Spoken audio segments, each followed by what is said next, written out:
à noite, que encerra o capítulo 24, vou pedir que se coloquem em pé, à medida que acharem a passagem.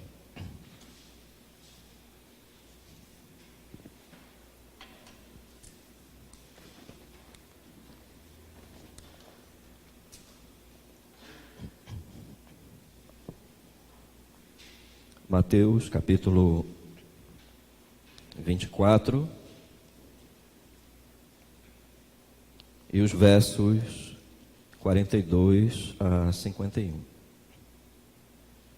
Os irmãos acompanhem depois, os amigos, com as suas Bíblias abertas, durante a exposição. Portanto, vigiai, porque não sabeis em que dia vem o vosso Senhor.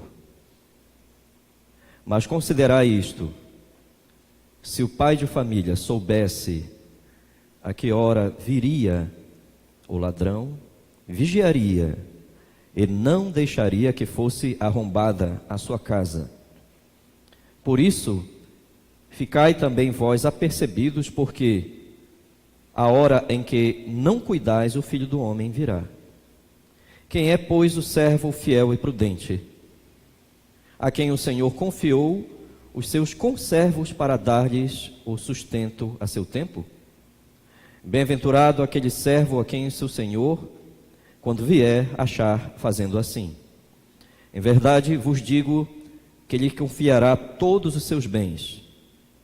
Mas, se aquele servo, sendo mau, disser consigo mesmo: meu senhor demora-se, e passar a espancar os seus companheiros, e a comer e beber com ébrios, virá o senhor daquele servo em dia em que não o espera, e em hora que não sabe, e castigá-lo-á, lançando-lhe a sorte com os hipócritas. Ali haverá choro e ranger de dentes. Irmãos, vamos ter mais um momento de oração. Ao Senhor nosso Deus, eterno Senhor da nossa criação, da nossa redenção, o Senhor é bendito, é glorificado, é exaltado por suas obras. O Senhor é Deus soberano, todas as coisas te pertencem, Senhor. Não há nada, ó Senhor nosso Deus, que possa fugir, escapar, estar longe, Senhor, dos teus desígnios, da tua soberania, do teu poder. Por isso, Senhor, reconhecendo que até mesmo o fôlego de vida que temos e os dias que nos são acrescentados não pertencem a nós, ó Pai, mas são concedidos a nós, nós te louvamos, Senhor. E nos humilhamos e bendizemos-te. Permita-nos, Senhor, que nesta noite possamos adorar-te, Senhor, em espírito e em verdade. Ó Pai eterno, a adoração daqueles que o Senhor regenerou, chamou, um coração renovado, restaurado, mas também, ó Pai eterno, por meio da tua palavra, por meio tão somente da verdade, Senhor. Abençoa-nos, Senhor, de tal maneira que a tua palavra, Senhor, nos alcance, e de tal maneira, Senhor, que a verdade possa manifestar-se a condição da nossa mente decaída, o nosso estado, Senhor, pois o Senhor é o único que pode manifestar o poder da verdade, Senhor. Ó Pai eterno, a tua palavra nos diz: na tua luz vemos a luz, Senhor. Nós só podemos ver a verdade se o Senhor nos der olhos para percebê-la. Só podemos senti-la e desejá-la com o coração se o Senhor nos der sensibilidade, se o Senhor nos der vida. Só podemos desejá-la se o Senhor modificar a nossa vontade, ó Pai eterno. Por isso clamamos a Ti, nos humilhamos, Senhor. Ó Pai, reconhecemos que os nossos pecados, Senhor, nos acusam, eles falam contra nós. Ó Pai, eles nos mostram quem nós somos por meio da Tua verdade, Senhor. Mas a Tua verdade também manifesta que é um Senhor soberano da salvação, ó Pai, o Teu Filho amado. Permita-nos esta noite, pelo Teu Espírito, ó Pai eterno, ouvir Teu grandioso chamado, Senhor, e que a Tua graça, o Teu poder, ó Pai, a obra do Teu Espírito Santo por meio da verdade se manifeste a nós, Senhor, na nossa mais profunda necessidade, ó Pai eterno, que é ter a confirmação de que nós estamos sendo chamados pelo Teu reino, Senhor. Em nome de Jesus. Amém, Senhor. Vamos sentar.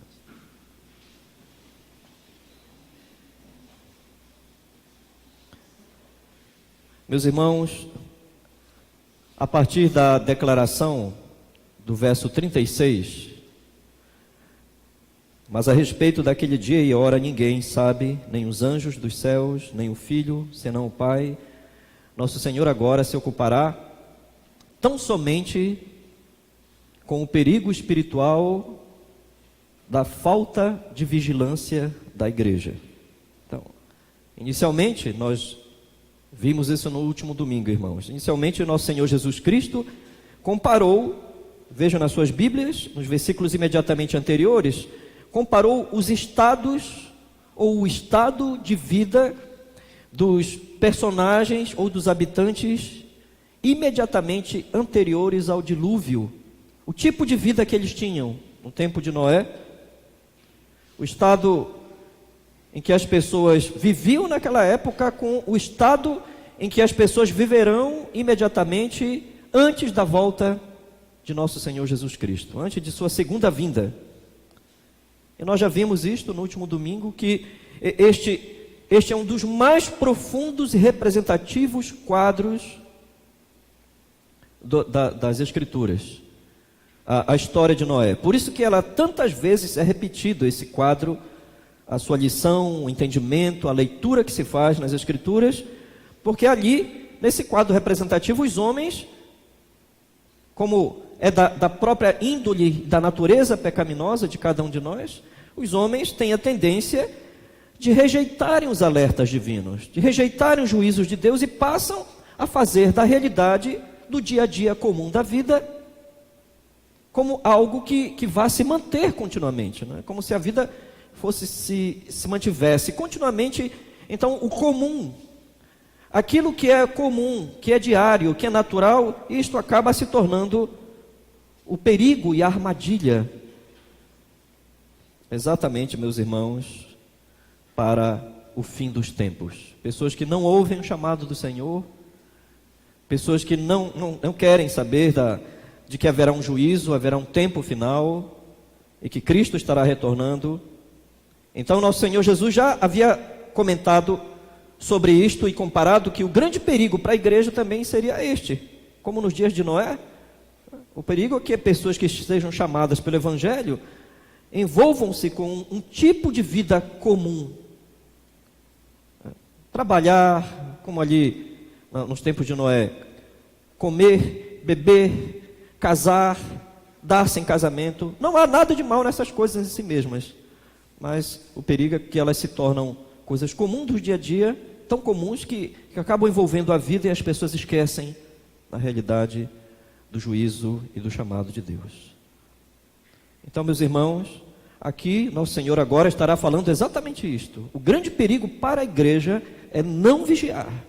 Então, desde esse ponto, dessa comparação que ele fez com os dias de Noé e com os dias da sua volta, ele vai agora, a partir do capítulo 24, verso 43, até o fim do capítulo 25.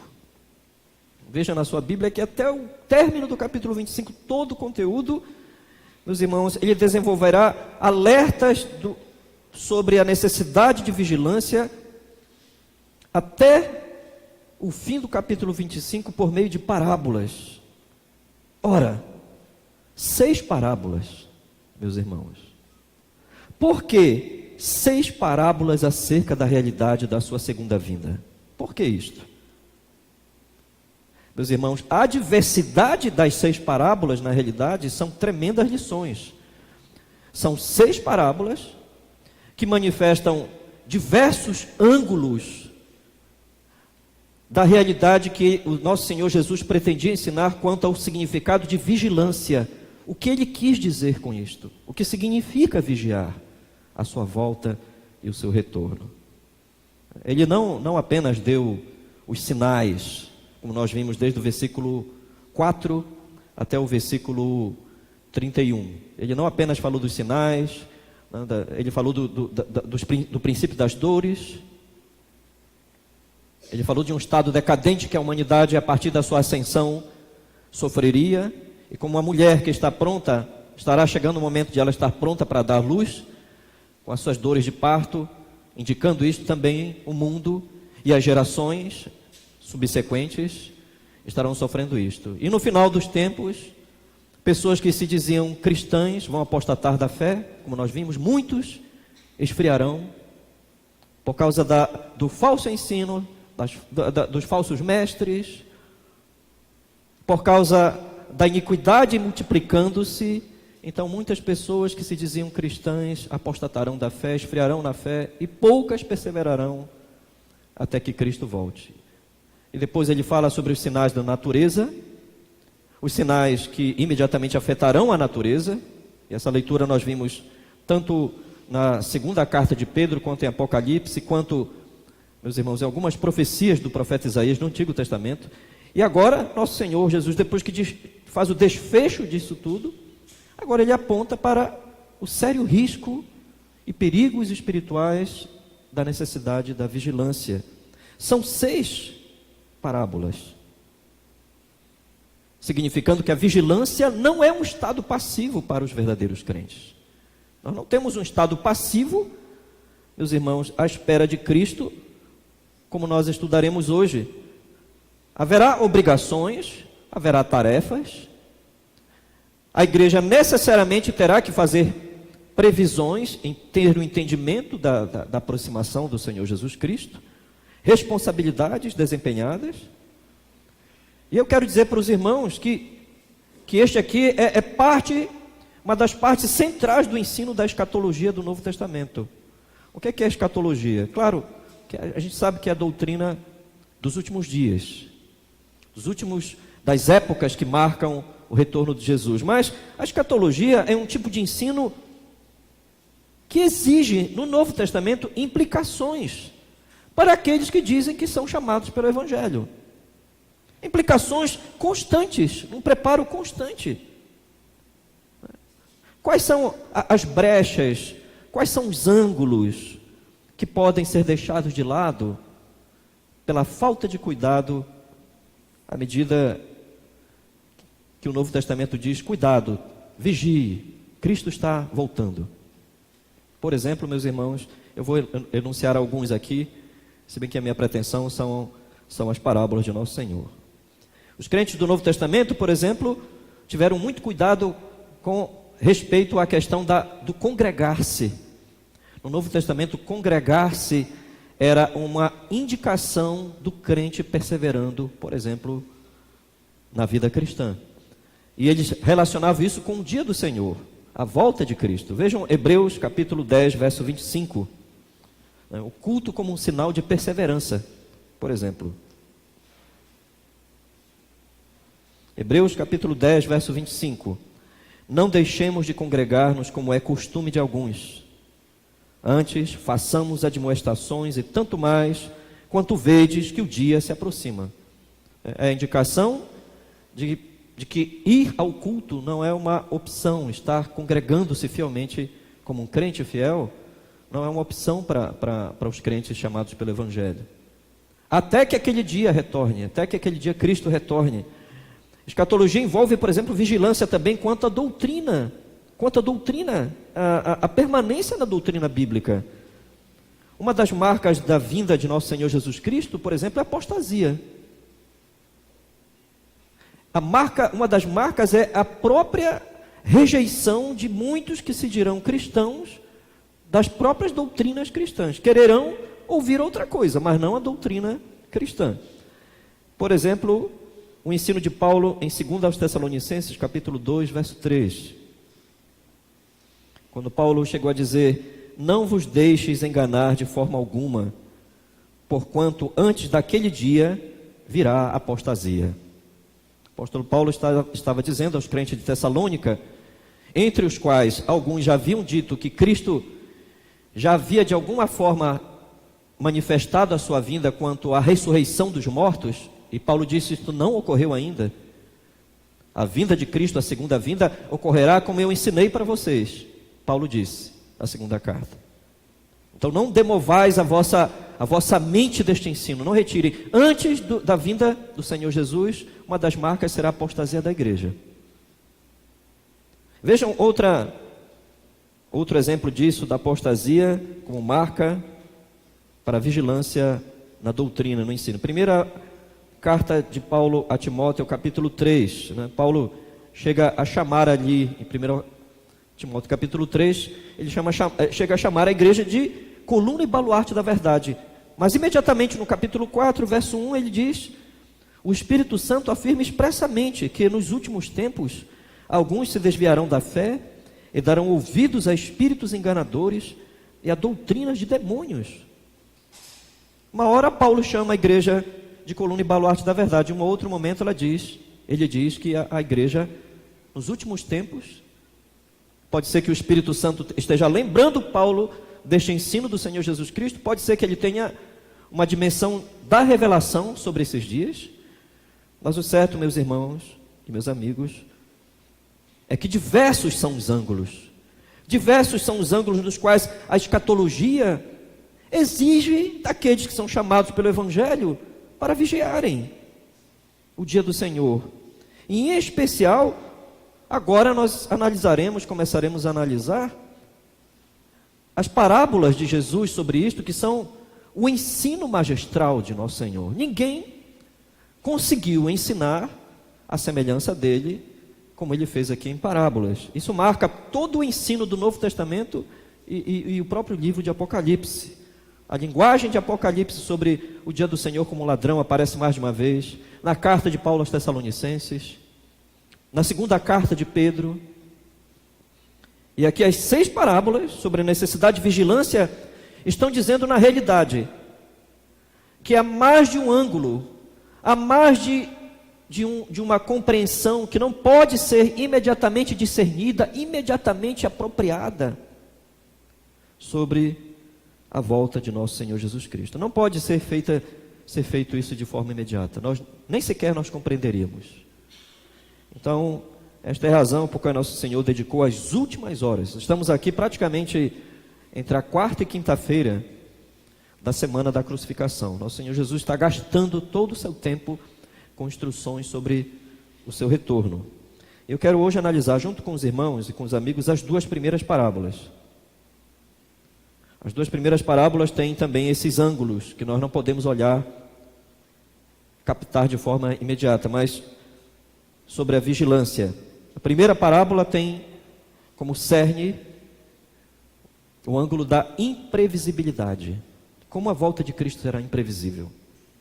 E a segunda, a necessidade de esperar em fidelidade, em servir ao Senhor. Vamos imediatamente para a primeira parábola, irmãos. Versos 42 a 44. Se irmãos olharem bem nas suas Bíblias, ambas as parábolas têm uma forma introdutória própria.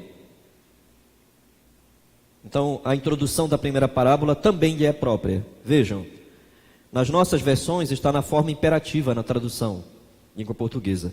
Mas considerai isto, no original grego não tem essa forma. No original grego é mais uma forma indicativa. Vocês sabem disto. Vocês conhecem isto. O que o Senhor Jesus estava falando? Que ninguém sabe o dia em que Ele voltará, exato. E nós vimos as implicações, por exemplo, quanto às seitas que não aceitaram este ensino de nosso Senhor,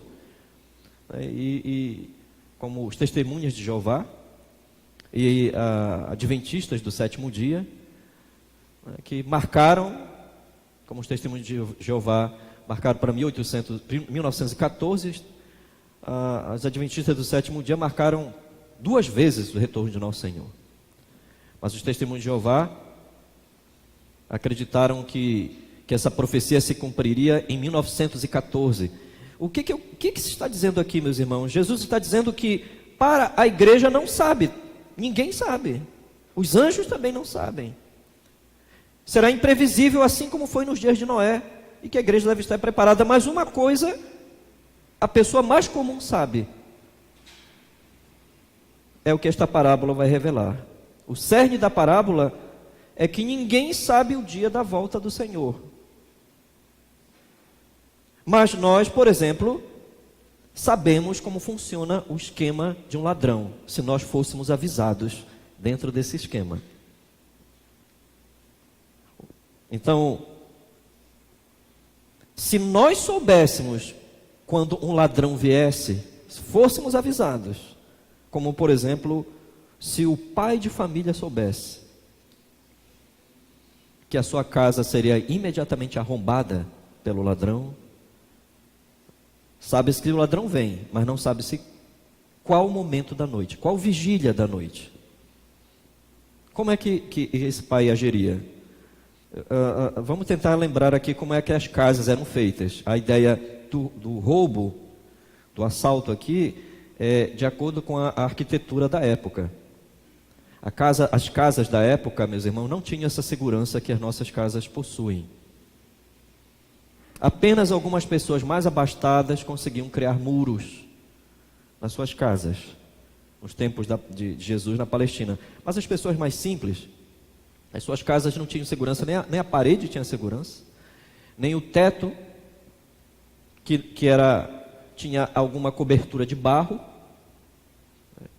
coberto com folhas de parreira, meus irmãos. Mas o grande problema é que nem o teto, nem a parede tinha segurança. Então o ladrão, quando viesse, o ladrão poderia cavar um buraco na parede, ele poderia cavar um buraco, uma brecha entre o chão e a parede, e ele poderia também passar pelo teto. Então, qual é a ideia central da parábola? O cuidado com o fator imprevisível da volta de Cristo. Toda a reação a um ladrão é a reação a algo imprevisível. Então, mesmo que nós soubéssemos que um ladrão estaria para nos assaltar, toda reação é uma reação imprevisível. Mas o norte, a igreja recebeu. Sobre os sinais que ele havia falado, os exemplos que ele deu sobre o seu retorno. Agora, meus irmãos, o Senhor, por exemplo, estava falando no contexto dos dias de Noé. Como foi que aquelas pessoas reagiram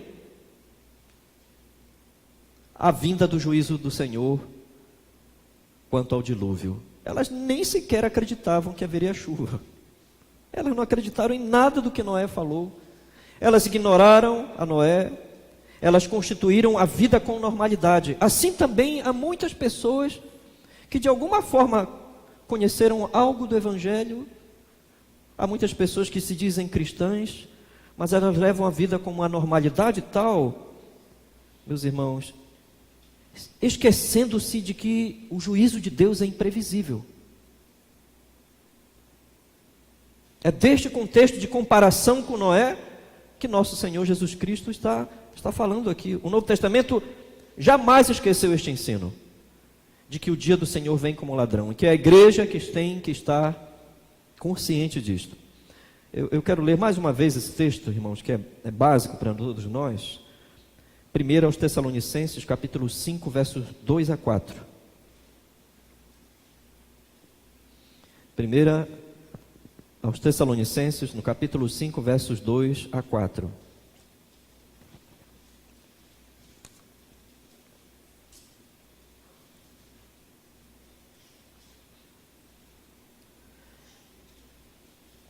Pois vós mesmos estáis inteirados com precisão de que o dia do Senhor vem como ladrão de noite. Quando andarem dizendo paz e segurança, eis que lhes sobrevirá repentina destruição, como vêm as dores de parto a que está para dar à luz. E de nenhum modo escaparão. Mas vós, irmãos, não estáis em trevas, para que esse dia como ladrão os apanhe de surpresa. Preste atenção na fala do apóstolo Paulo. Pois vós mesmos estáis inteirados com precisão de que o dia do Senhor vem como ladrão de noite. A igreja de Tessalônica continuou recebendo o ensino de nosso Senhor. Frequentemente os crentes do Novo Testamento estavam, de alguma forma, doutrinados quanto ao dia do Senhor como ladrão. Mas você, se é crente, Paulo diz, se você realmente pertence ao Senhor, você não está em trevas para viver uma tal vida normal que não se importe com o chamado do juízo de Deus um dia. Vocês não sabem o dia exato, Paulo está dizendo. Vocês não sabem, mas sabem que ocorrerá, que é real, que é imprevisível. Não haverá tempo, por exemplo, para alguém se arrepender. Quantas pessoas hoje estão envolvidas com religiosidade, mas não têm uma conversão genuína, e elas acreditam que poderá chegar um último momento em que elas novamente voltarão para o Senhor, ou novamente pedirão perdão ao Senhor. Mas o que se está dizendo é que a vinda do Senhor não permitirá tempo para arrependimento, efetiva busca da confirmação do chamado, que uma pessoa volte novamente a compreender algo que ela talvez um dia já tenha recebido. Tudo será repentino. Tal como um pai de família sabe apenas que um ladrão vai assaltá-lo, assaltar a sua casa, e ele deveria vigiar. Assim deveria ser a espera dos salvos, daqueles que pertencem ao Senhor. Este é um ângulo muito necessário, meus irmãos. Preparar-se espiritualmente para o imprevisível. Isso sim é viver pela fé. Isso sim é viver pela fé segundo o ensino do Novo Testamento. Você não sabe, mas mesmo que você não esteja dominando o conceito da vinda do Senhor, você está preocupado em estar ali, pronto para quando Ele vier. Ficai vós também apercebidos, aqui no caso do ensino da parábola, estejam de prontidão o tempo todo. Essa é a ideia da expressão no grego original. O tempo todo. Ficai apercebidos, não é saber apenas que Cristo volta, mas o tempo todo estar pronto. Vamos para a parábola dos dois servos, versos 45 a 51. Meus irmãos, nós temos agora um novo ângulo na parábola dos dois servos. Vigilância sobre o imprevisível também é vigilância quanto à prontidão, quanto a estar pronto em fidelidade. A forma como esta parábola inicia é diferente da outra, porque ela utiliza-se a forma introdutória da parábola é uma pergunta que força a pessoa que ouve a parábola a incluir-se a si mesma naquela questão. Quem é, pois, o servo fiel e prudente, a quem o Senhor confiou os seus conservos para dar-lhes o sustento a seu tempo? É uma pergunta feita para que a pessoa pudesse colocar-se a si mesma diante daquela questão. Eu sou esta pessoa? É para nós perguntarmos a nós mesmos. Eu sou esse tipo de crente? Quem é, pois, o servo fiel e prudente, a quem o Senhor confiou os seus conservos para dar-lhes o sustento a seu tempo? É feita de tal maneira que a pessoa tem que questionar a si mesma. Eu sou esse tipo de crente? Antes de analisarmos as características da parábola, temos que responder uma pergunta-chave. A pergunta mais importante, talvez, sobre esta parábola. A quem ela se dirige?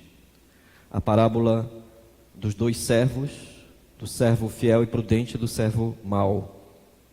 Boa parte dos intérpretes, meus irmãos, bíblicos, discordam que ela seja uma parábola aplicada somente aos apóstolos, os quais estariam servindo de referência para os oficiais da igreja no decorrer dos séculos, os pastores, mestres, evangelistas. Um bom grupo de intérpretes acredita que aqui esta é uma parábola para todos. Então, outros acreditam que ela reflete, na realidade, especificamente, um ensino para os oficiais da igreja, que Cristo está chamando. Nosso Senhor muitas vezes fazia isso. Um dos primeiros ensinos dele sobre missões, sobre o futuro da vida cristã após a sua morte, ressurreição e ascensão, era dado aos apóstolos. Então, nós podemos entender, meus irmãos, que embora esta parábola tenha um certo prumo geral, isso é um fato, ela tenha um princípio de aplicação para todos os que estão servindo ao Senhor, mas também não podemos deixar de lado que ela também é muito específica, visando apóstolos no momento e ali, e os futuros oficiais no pastorado, na pregação e no ensino. Eu dou para os irmãos uma prova bíblica disto. Lucas 12, 41. Podemos ver esse último elemento na pergunta do apóstolo Pedro. Em um outro contexto, esse mesmo texto paralelo, em Lucas, no capítulo 12, verso 41, nosso Senhor já havia falado de vigilância do dia do Senhor como um ladrão da noite. E aí Pedro, ao falar sobre vigilância, Pedro se antecipou aos demais apóstolos e perguntou ao Senhor Jesus, no versículo 41. Então Pedro perguntou: Senhor, proferes esta parábola para nós ou também para todos? Pedro queria saber se o ensino que ele estava falando sobre escatologia, se era um ensino para todas as pessoas, ou se era um ensino só para os apóstolos, uma vez que o conglomerado de pessoas ficou ao redor de nosso Senhor Jesus Cristo. Então, nosso Senhor responde com a mesma parábola. Então, é praticamente impossível desligar o ensino desta parábola do contexto dos oficiais da igreja. Não obstante, é possível também que essa parábola tenha uma aplicação aos ofícios dos demais servos de Deus na igreja, no reino de Deus. Vamos a outra característica dessa parábola. É que ela ao se dirigir, por exemplo, aos oficiais da igreja, essa parábola também, aos ministros, ela está seguindo uma linha de entendimento do serviço ao reino de Deus, a partir da palavra de Deus, como o Novo Testamento muitas vezes declarou. E eu me refiro ao ensino do apóstolo Paulo em 1 Coríntios, capítulo 4, versos 1 e 2. Paulo chamou a si mesmo e chamou aos demais apóstolos e a todos que estão envolvidos com a pregação e ensino, no ministério apostólico e pastoral. Paulo chamou aos demais ministros de oikonomós. Oikonomós. 1 Coríntios capítulo 4, versos 1 e 2. Assim, pois, importa que os homens nos considerem como ministros de Cristo e despenseiros dos mistérios de Deus. Ora, além disso, o que se requer dos despenseiros é que cada um deles seja encontrado fiel. Quem eram os oikonomós? Quem eram os oikonomós? Oikos, casa, nomós, servir, conduzir, dar direção. Nomos, regra, alguém que dá regras, dá condução à casa. Era o servo dirigente. Paulo chama de dispenseiros. E meus irmãos, aqui em Mateus, o termo não é oikonomós, o termo é doulos, é escravo. Mas a ideia em si da parábola é de um oikonomós. Então, que tipo de servo era este que nosso Senhor se refere aqui na parábola? Vejam, por favor, o texto, meus irmãos. O texto vai dizer assim: quem é, pois, o servo fiel e prudente, a quem o Senhor confiou os seus conservos para dar-lhes sustento a seu tempo? Bem-aventurado aquele servo a quem seu Senhor, quando vier, achar fazendo assim. Quem era este tipo de servo? Os conservos, ou este tipo de servo, era o servo de um senhor muito rico no mundo antigo. Ele tinha muitas fazendas, muitas terras, casas. Ele tinha escravos. E os seus negócios não paravam de expandir-se. Tanto eram os seus negócios, tanto era a sua riqueza e ela se expandia, que ele precisava de servos fiéis. Servos os quais ele entregava algo e ele sequer tinha tempo de pedir, por exemplo, relatórios. Ele não tinha como pedir relatórios imediatamente. Então isso envolvia o quê? A necessidade de encontrar alguém que fosse fiel. Então ele concedia a mordomia daquele cuidado, daquelas coisas. Por exemplo, aqui no caso, ele teria que considerar provisões, cuidado, alimentação, recursos, pagamento dos salários aos outros conservos, a vários outros servos naquela, por exemplo, fazenda. E nosso Senhor diz que ele é como este senhor que vai um dia estar distante, sem avisar quando vai chegar. Se ele voltar e o homem estiver dando alimentação, as provisões, os pagamentos, agindo corretamente, esta pessoa imediatamente ela será promovida. Ela será colocada ainda num lugar melhor quando ele voltar. Meus irmãos, o oikonomos é um superintendente. Ele faz provisões, ele entrega o que é necessário, ele dá dispensa do seu Senhor para os seus conservos. E eu volto mais uma vez à figura maravilhosa do apóstolo Paulo. Paulo relacionou isto à dispensa dos mistérios de Deus. Deus, quando chama o seu povo, Deus chama alguém para anunciar a sua palavra e conduzir a sua palavra. Significa que Deus pretende compartilhar com o seu povo tudo, né, todas as riquezas da sabedoria, do poder da verdade dos céus por meio da palavra, por meio do ensino da sua palavra.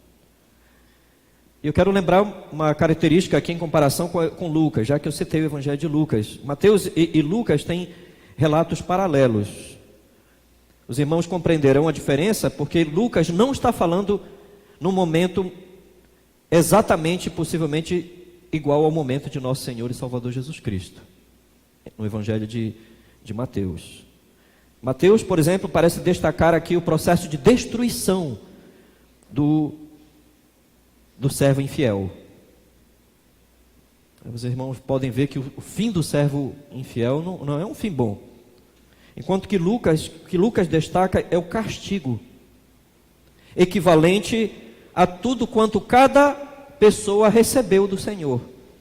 No verso 48 do capítulo 12 de Lucas, nós lemos: aquele, porém, que não soube a vontade do seu Senhor e fez coisas dignas de reprovação, levará poucos açoites.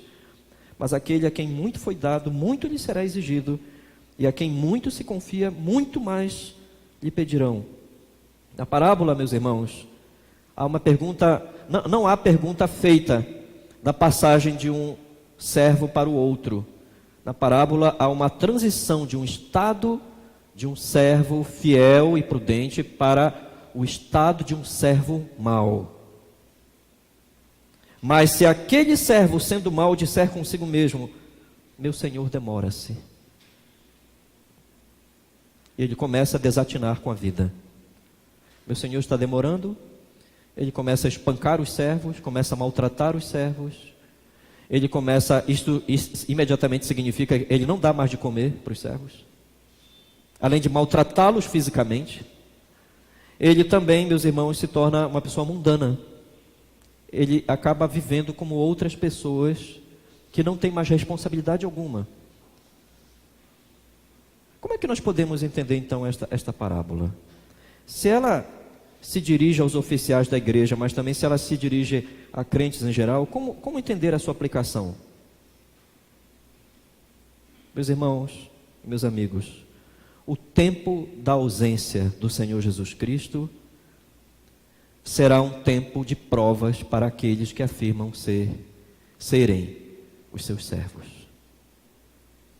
Alguns agirão em fidelidade, e o fim dos tempos mostrará que eles serão promovidos pelo seu Senhor. Mas outros serão, além de não serem promovidos, serão destruídos.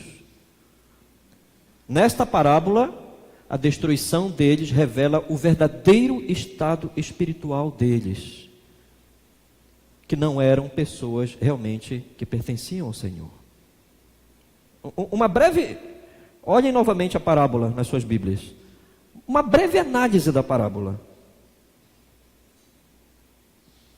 reflete que um problema específico entre crentes em geral e um problema específico às funções ligadas, cada um ligado ao seu ofício, assim como ofícios pastorais. Por exemplo, o servo infiel e prudente, aliás, fiel e prudente, possui as características de alguém que tem a marca da graça na sua vida. Ele está envolvido com Deus, porque o Senhor o separou, o Senhor o chamou. Ele está envolvido com o mistério da palavra de Deus, porque a palavra de Deus lhe é conhecida. e visa cuidar de outros por esse meio. Os irmãos têm que entender que ele dá alimento espiritual porque ele foi salvo pela graça de Deus. Ele não dá alimento espiritual para os conservos porque ele é capaz de fazer isso por si só. Não.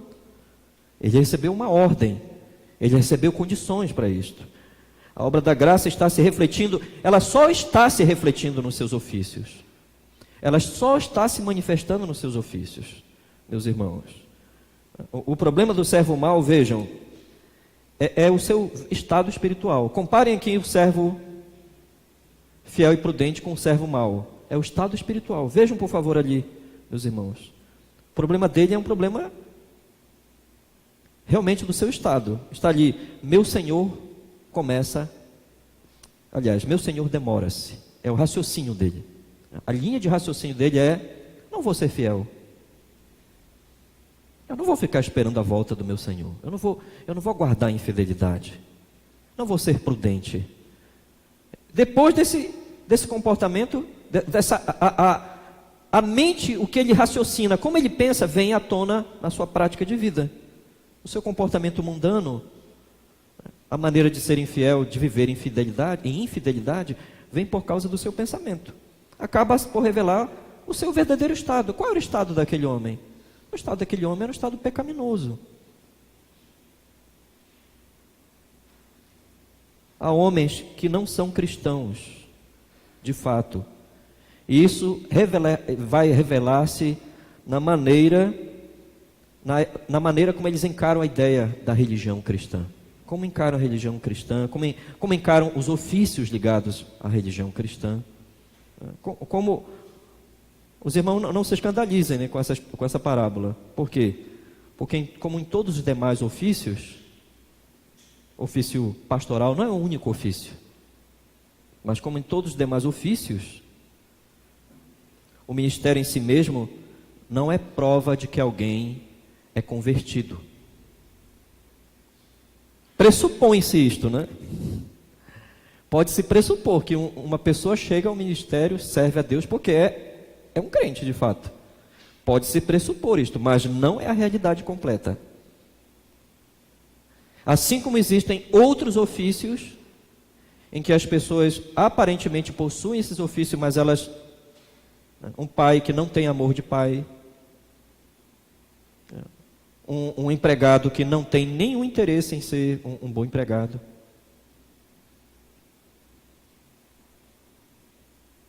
uma mãe que não tem interesse de ser mãe, não ama ser mãe, não gosta de ser mãe. Assim também, meus irmãos, o fato de estar envolvido no ministério pastoral não significa que uma pessoa seja salva. A parte dos infiéis aqui, vejam, do servo mau, nos explica muito isto. O servo mau tem a sua parte no final com os hipócritas, porque reflete o verdadeiro estado espiritual deles. Meus irmãos, não é só falsos crentes que vão para o inferno, mas também falsos pastores, falsos oficiais da igreja. Esta é uma das palavras mais usadas no Novo Testamento. Vejam como termina a parábola. Castigá-lo-á, lançando-lhe a sorte com os hipócritas. É uma das parábolas mais usadas no Evangelho de Mateus. Meus irmãos, Jesus usa muito essa palavra, hipócritas. O que é o hipócrita? Hipócrita é uma palavra no grego que se desenvolve do ato de alguém usar uma máscara, ficar usando uma máscara por um bom tempo, por exemplo, nas peças teatrais, na dramaturgia grega. Alguém assumir um papel, e não precisa assumir a máscara, precisa assumir um papel também, um outro personagem completamente diferente do seu, do dia a dia, da sua vida real. Então, o grande perigo aqui é que no Evangelho de Mateus, a palavra hipócrita e o servo mau, aliás, é que ele é um hipócrita. Ele vai ter a parte com os hipócritas. Ele usou uma máscara o tempo todo o tempo dele era uma máscara que não era real a vida espiritual da qual se requeria. Então, este é o terrível estado aqui, não implica em mero castigo. Os irmãos devem ter na sua Bíblia A tradução na língua portuguesa, o verso 51, a primeira palavra, as primeiras duas palavras, é castigá-lo-á, ou três palavras aqui, né? Porque no grego não é castigo, no grego é o seu Senhor o dividirá ao meio, ele o cortará no meio, que era um dos recursos mais terríveis do mundo antigo, quando um servo, um escravo, colocado no lugar de confiança, era tratado, né? Nem os judeus não concordavam com essas atitudes, eram os gentios mais que faziam isto. Alguns arrancavam o braço do seu servo, deixou tanta coisa para o servo cuidar, quando volta o servo não é fiel, arranca o braço dessa pessoa. Então, logicamente, não sobreviveria. Ele é despedaçado, ele é cortado em dois. E aqui a linguagem final do verso 51 é choro e ranger de dentes. A parte dos infiéis em seus ofícios, meus irmãos, é a realidade do seu estado espiritual. Então, uma das coisas que mais prejudica hoje o reino de Deus são também falsos ministros, pessoas que não estão nem foram convertidas ainda, e de alguma forma estão dentro do reino como joios, mas isso vai se manifestando. Esse terrível estado então não implica em mero castigo, mas vejam, meus irmãos, que os prudentes e fiéis, primeiro pelos seus frutos também são conhecidos, mas posteriormente os maus pelo fato de apenas aparentar uma vida em relação à religião. Isso nos leva então às lições necessárias dessas parábolas, irmãos. Vamos tentar compreendê-las a partir de lições. A primeira lição da parábola, das duas parábolas, eu vou tentar unir aqui os conceitos. A primeira lição é o caráter imprevisível da segunda vinda de Cristo, que exige prontidão espiritual. Caráter imprevisível. O cristianismo por si só, depende de um elemento imprevisível. O caráter imprevisível da segunda vinda de Cristo exige prontidão espiritual. A certeza de que Cristo vai voltar, para crentes verdadeiros, a certeza de que Cristo vai voltar envolve que eles estejam ocupados durante o tempo das suas vidas com a busca de confirmação de que pertencem ao Senhor. É a relação entre que uma pessoa sabe de Cristo, sabe do Evangelho, e o que ela sabe, meus irmãos, do seu retorno, é que está em foco nessas parábolas. Então, há primariamente o foco o quê? Do imprevisível. O foco do imprevisível. Nós estamos, hoje, os que estão aqui esta noite, você pode dizer, eu estou procurando a cada dia confirmar o chamado de que eu pertenço ao Senhor da salvação. Você pode dizer isso hoje? Você pode ver a si mesmo como alguém que está permanecendo em Cristo? Você pode dizer hoje, eu permaneço em Cristo, desde o primeiro dia que o Senhor me chamou. Em cada ângulo do meu viver, algo está sendo tratado pelo Evangelho, para que eu me torne uma pessoa mais firme, mais edificada na verdade. Você já pensou crentes correndo de medo na volta de Cristo? Crentes correndo de medo na volta de Cristo? Meus pais me contam que final dos anos 60, não sei, o início da década de 70, houve um pequeno terremoto em Belém. Meus pais me contavam isto. E depois, quando eu comecei a frequentar igrejas, os pastores daquela época contaram que o culto, que muitos pastores, quando abriram as portas das suas casas naquela madrugada, havia muitas pessoas ajoelhadas na porta chorando da sua própria casa.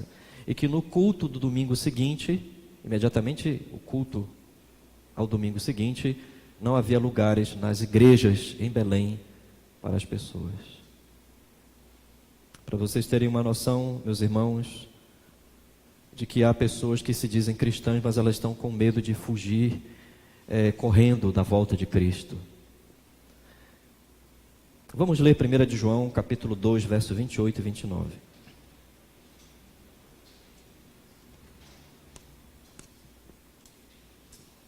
Primeira de João, capítulo 2, verso 28 e 29.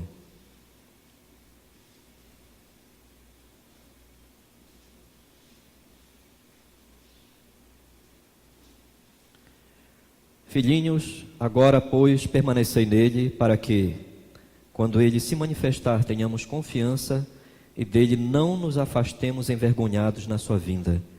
Se sabeis que ele é justo, reconhecei também que todo aquele que pratica a justiça é nascido dele.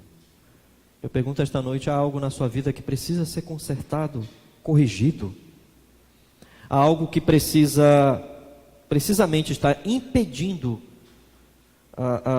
que você seja despertado na vida cristã e se prepare para as declarações bíblicas sobre preparo? Vejam o que este ensino declara. Estes ensinos aqui estão declarando que, exatamente, meus irmãos, uma pessoa não cuidadosa com seu chamado, infere-se imediatamente em que ela se torna uma pessoa insegura. Ela não tem segurança. Ela até teme que Jesus Cristo volte. Como o apóstolo João está dizendo aqui, para que não nos afastemos envergonhados dele na sua vinda. Então, meus irmãos, nós devemos buscar o quê? A certeza de que nós estamos dentro do reino. A certeza de que o Senhor nos chamou. De que nós pertencemos ao Senhor. Quão terrível é que há pessoas que usam a religião para fecharem os seus olhos para isto. Há muitas pessoas que usam a religião, de alguma forma, para tentar, ao invés de preencher sua vida com o Evangelho, preenche a sua vida com meramente transitoriedade na religião. Uma vez está numa igreja, uma vez está em outra vez não está em lugar nenhum, outras vezes não sabe o que é nada sobre santificação, não entende nada da necessidade de permanecer, de perseverar, de crescer na graça, no temor do Senhor. E muitas pessoas, mesmo que se afirmam cristãs, não têm nenhuma ideia do céu, não têm nenhuma ideia da beleza do céu, do que é o céu, da glória do céu, preferem a terra, amam a terra, as coisas que há no mundo.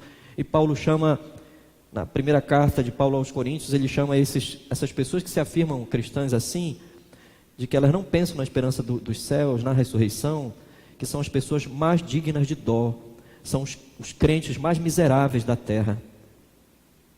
Se a nossa esperança se reduz às coisas deste mundo, somos as pessoas mais miseráveis que tem. Porque nós não temos mais esperança do que as outras pessoas.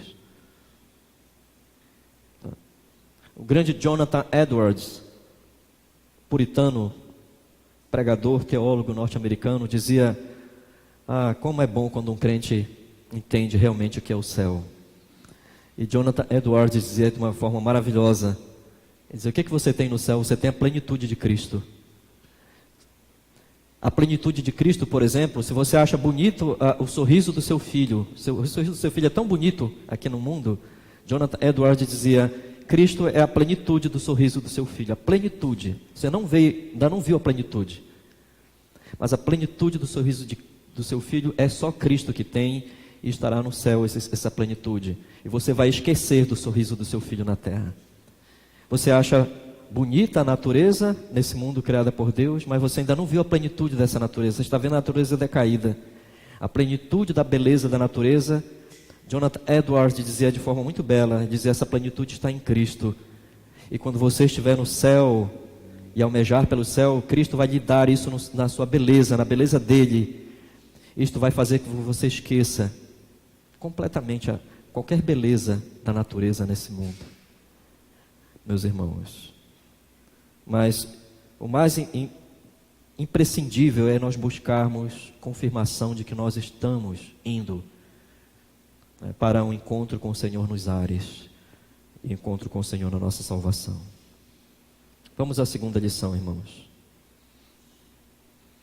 É no serviço do reino de Deus que os verdadeiros interesses revelam nosso estado espiritual. Nós temos que dar lugar a mais um foco aqui, então. Vigilância também implica fidelidade em servir ao Senhor, o que Ele requer de nós. Meus irmãos, a parábola dos 2 servos, como eu falei, não implica em salvação pelas obras, mas salvação somente pela graça, mediante a fé. Isto não vem de nós, é um dom de Deus. Mas quando esse dom é verdadeiro, Efésios capítulo 2, verso 8 a 10, dizem que quando isso é real, que a graça é real, todavia, Cristo é glorificado nas obras para as quais Deus separou de antemão para que andássemos nelas. Vamos ler Efésios capítulo 2, verso 10, irmãos.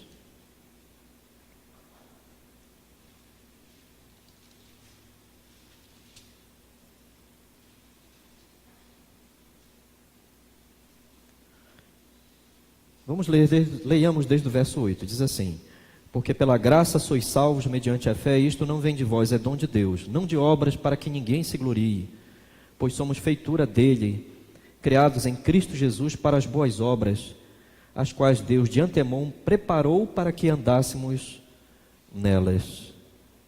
Então, meus irmãos, Deus predestina alguém para que possa servi-lo bem. Deus não predestina uma pessoa para que possa servi-lo mal. Isso seria uma contradição.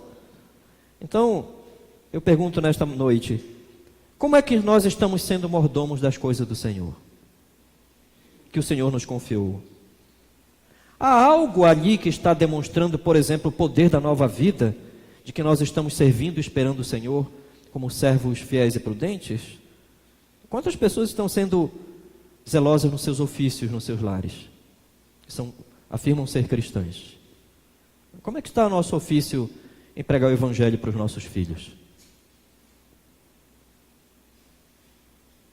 Se esta parábola fala de servir aqueles a quem o Senhor confiou, como é que nós poderíamos entender, meus irmãos, os nossos ofícios nesse ponto? A espera da volta de Cristo, meus irmãos, em fidelidade, é na verdade uma obra da confirmação do nosso chamado. Uma pessoa que se torna fiel e mais fiel e cresce na graça da fidelidade, da prudência, do zelo por servir ao Senhor, nos seus ofícios. Eu pergunto aos irmãos, como é que você está no seu... Se você não é pastor, ou se é pastor, mas se você não é, como é que você está, por exemplo, no seu ofício secular? Cristo está sendo glorificado no seu ofício secular? Há um testemunho do Evangelho entre o seu trabalho, os seus estudos? Nos seus estudos as pessoas veem você como uma pessoa cada vez mais distante do Evangelho, ou alguém que fala, teme a Deus e vive para a glória dele? Então, o que era o servo mau? O servo mau dizia consigo mesmo: Senhor, demora-se, é terrível, o cristianismo não dá certo. Não dá certo essa maneira de ser fiel indefinitivamente.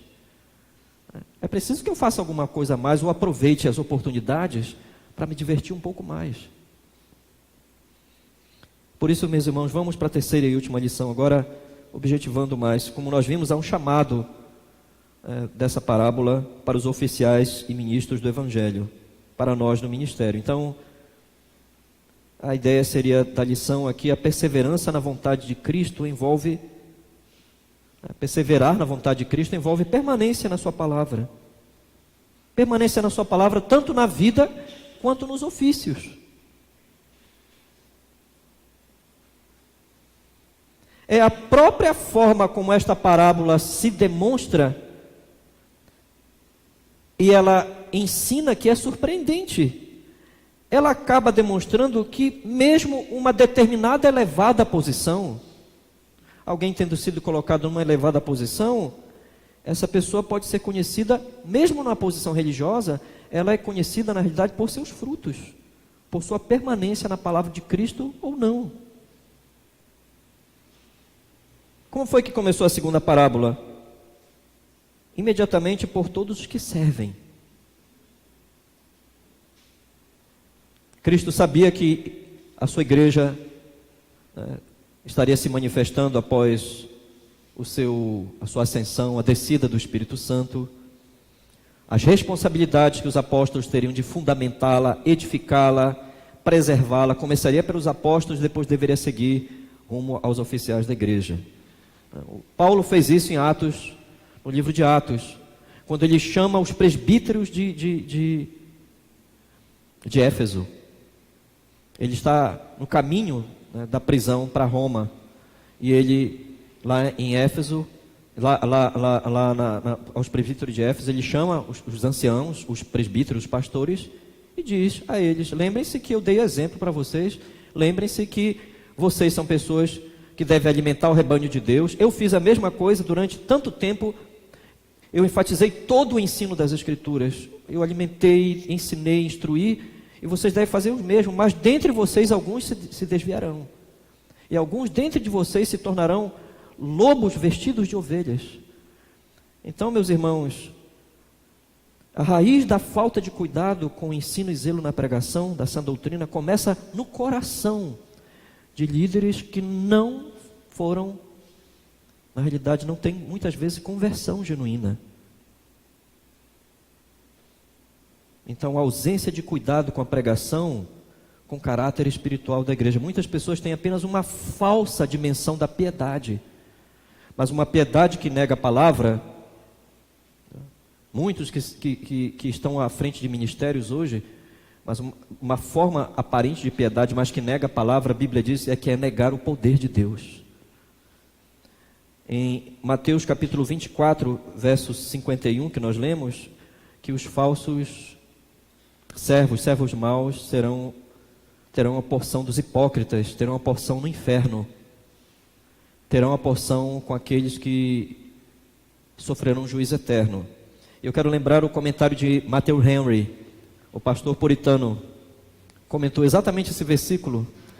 Eu nem sempre cito o que um comentarista falou, mas essa eu preciso citar.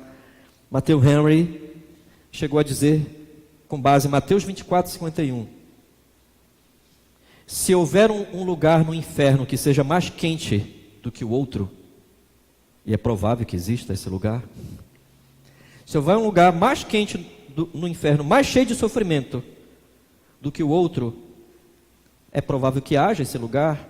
Esta é a parte exatamente daqueles que têm a forma aparente de serem piedosos, mas negam o poder da piedade. São pessoas que passaram a vida no meio da religião, tendo até cargos, tendo liderança, mas eram pessoas infiéis ao Senhor, porque não eram convertidas. Então, Matthew Henry diz, se há um lugar no inferno, é para ministros perversos. Um lugar mais quente do que o outro. No outro mundo, com os piores pecadores, certamente com os hipócritas, meus irmãos.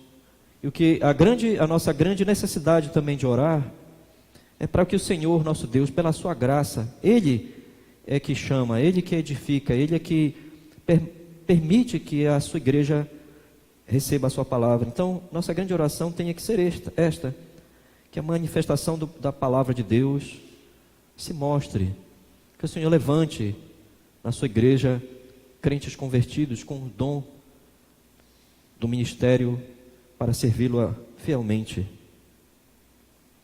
Tenham zelo, desgastem-se quanto a isto, né? A Bíblia diz que é bom quando tem um ministro que se desgasta com o ensino. E eu quero lembrar que quando Calvino já estava um certo tempo em Genebra, Calvino pregava quase todos os dias, Calvino escrevia tratados, livros, escrevia comentários bíblicos, Calvino escrevia aulas, Calvino escrevia cartas, já falei, Calvino presidia sessões, Calvino era professor no seminário, Calvino era professor instruía, dirigia cultos, Calvino fez ele que fez a coletânea do Cântico dos Salmos, ele levantou vários salmos, estudou a métrica dos salmos, chamou especialistas em música na Europa, fez com que houvesse uma aplicação da métrica para os salmos serem cantados, que as igrejas presbiterianas e reformadas cantam até hoje. Calvino revisou várias vezes a sua Instituto da Religião Cristã. E as pessoas acharam que Calvino, por ser magro, por ser uma pessoa pálida, que sofria de asma. Muitas vezes as pessoas ficavam preocupadas, chegaram a um ponto de dizer para ele: Calvino,